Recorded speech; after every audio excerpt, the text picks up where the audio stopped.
तो आइए शुरुआत करने जा रहा हूं आज की पहली और सबसे बड़ी खबर के साथ, जिस पर पूरे देश में घमासान है। संसद से सड़क तक घमासान मचा है।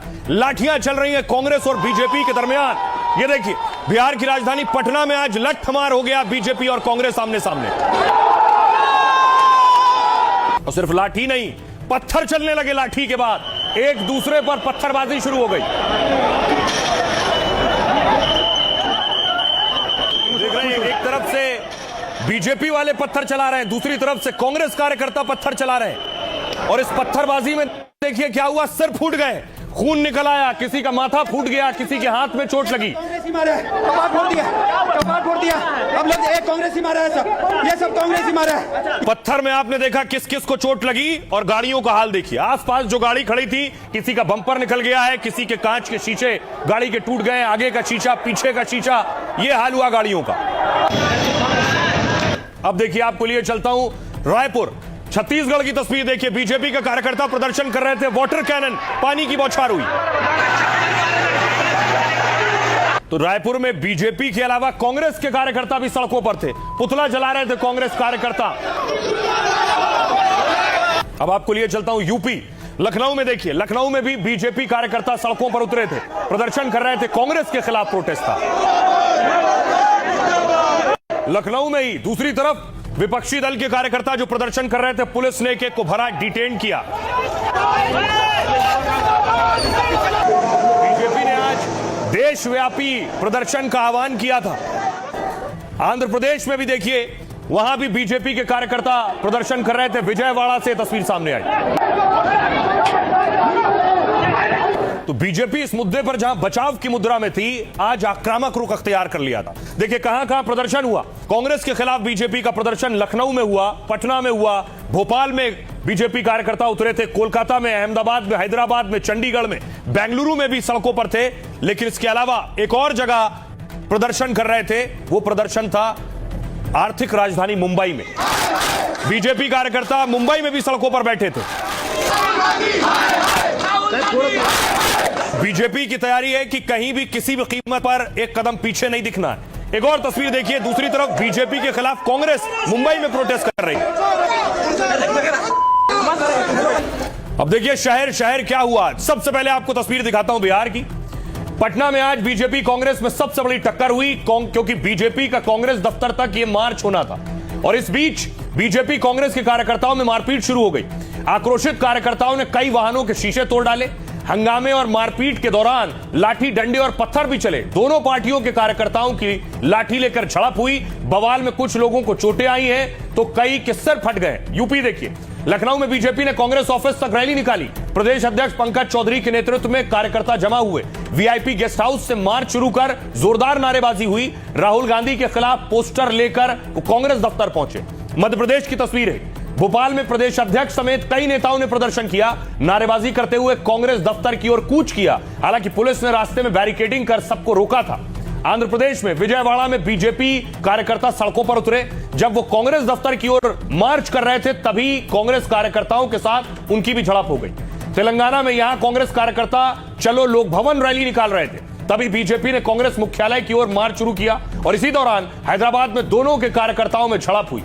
जम्मू कश्मीर की तस्वीर आप देख रहे हैं। जम्मू में बीजेपी कार्यकर्ता प्रदर्शन कर कांग्रेस दफ्तर पहुंचे। कांग्रेस के कार्यकर्ता भी बीजेपी के प्रदर्शन के सामने आ गए। इस दौरान दोनों ओर से नारेबाजी हुई। पुलिस ने मोर्चा संभाला। यहां पर यह अलग अलग राज्यों का हाल था। यह तो देश के अलग अलग राज्यों से तस्वीरें आई और कार्यकर्ताओं को आपने सुना। लेकिन दिल्ली में क्या हो रहा था, दिल्ली की पहले एक तस्वीर देखिए। कल राहुल गांधी प्रधानमंत्री आवास के बाहर प्रदर्शन कर रहे थे, धरना दे रहे थे। उसके बाद कल की एक और तस्वीर है, वो आपको दिखाऊं। कल शरद पवार पहुंचे थे जंतर मंतर, जंतर मंतर के प्रदर्शन में पहुंचे थे शरद पवार। लेकिन शरद पवार आज कहां थे? दिलचस्प तस्वीर आई और उसके बाद कयासों का बाजार गर्म हो गया। शरद पवार पीएम मोदी से मिलने आज सुबह पहुंच गए थे।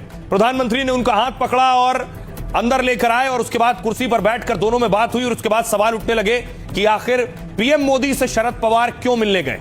तो आपको बताऊं क्या कयास लग रहे हैं और इस मुलाकात के पीछे वजह क्या है। देखिए, पीएम मोदी ने किस तरह से शरद पवार का हाथ पकड़ा हुआ है, उन्हें अंदर लेकर आते हुए यह बता रहा है दोनों के बीच नजदीकी कितनी है। लेकिन इस मुलाकात में आखिर बात क्या हुई? शरद पवार मंगल को दिल्ली के जंतर मंतर पहुंचे थे, प्रदर्शनकारियों से मिले और सीजेपी के आंदोलन में शामिल हुए। आज शरद पवार ने प्रधानमंत्री नरेंद्र मोदी से मुलाकात की। तस्वीरों में मोदी शरद पवार का हाथ पकड़कर अंदर ले जाते दिख रहे हैं। शरद पवार के हाथों में कुछ कागज भी तस्वीरों में नजर आ रहे हैं। इसमें देखिए, खबर है कि पीएम से मुलाकात में शरद पवार ने किसानों का मुद्दा उठाया। इस दौरान शरद पवार के साथ उनकी बेटी सुप्रिया सुले भी मौजूद थी। संसद सत्र के दौरान हुई इस मुलाकात में अब कयासों का बाजार गर्म। दोनों की यह मुलाकात परिसीमन मुद्दे पर शरद पवार के स्टैंड के बाद हुई है। हाल ही में सुप्रिया सुले ने एनडीए को शर्तों के साथ समर्थन की बात की थी। शरद पवार और पीएम मोदी के बीच मुलाकात कई दूसरे मायनों से भी काफी अहम है। दरअसल लगातार यह चर्चा हो रही है कि पवार एनडीए में शामिल हो सकते हैं। कुछ दिनों पहले शरद पवार अचानक एकनाथ शिंदे से मिलने पहुंच गए थे। अब एक तरफ यह मुलाकात हो रही थी, दूसरी तरफ एक और मुलाकात हो रही थी। आज मुलाकातों का दौर चल रहा था, मनाने का दौर चल रहा था। देखिए जरा, पीएम मोदी शरद पवार से मिल रहे थे और खबर आई कि सोनम वांगचुक से मिलने के लिए जेपी नड्डा और जितेंद्र सिंह पहुंचे हुए हैं। इसके उलट दूसरी तस्वीर में आपको दिखाऊं, इसके बाद क्या हुआ। सोनम वांगचुक ने एक चिट्ठी लिखी। उनकी चिट्ठी में क्या है ये मैं आपको बताऊंगा, लेकिन इसके बाद सोनम वांगचुक ने दरअसल एक वीडियो जारी किया और वीडियो जारी कर उन्होंने बताया कि वो अनशन तोड़ सकते हैं। सुनिए। आप सबके और जो नेतागण यहाँ पर आए उनकी बातों का इज्जत करते हुए अनशन आज ही तोड़ूंगा, मगर अगर ऐसा कोई आश्वासन नहीं आए तो बदकिस्मती से मुझे ये अनशन जारी रखना पड़ेगा। आप सबके और जो नेता सुना, सोनम वांगचुक कह रहे हैं वो अनशन आज ही तोड़ देंगे, लेकिन उन्होंने जो शर्तें रखी हैं उस पर आश्वासन आना चाहिए। अब देखिए जरा इस मुलाकात के मायने क्या है। अस्पताल में सोनम वांगचुक से जेपी नड्डा ने मुलाकात की। नड्डा के साथ केंद्रीय मंत्री जितेंद्र सिंह भी थे। मंत्रियों ने कहा सरकार संसद में चर्चा के लिए तैयार है, परीक्षाओं में व्यापक सुधार के लिए कदम उठा रही है। अनशन के बीच वांगचुक ने केंद्र सरकार को चिट्ठी लिखी। इसमें छात्रों के खिलाफ कार्रवाई न करने की मांग की, छात्रों के खिलाफ दर्ज मुकदमे वापस लेने की मांग की, मृतक छात्रों के परिवार को मुआवजे की मांग की।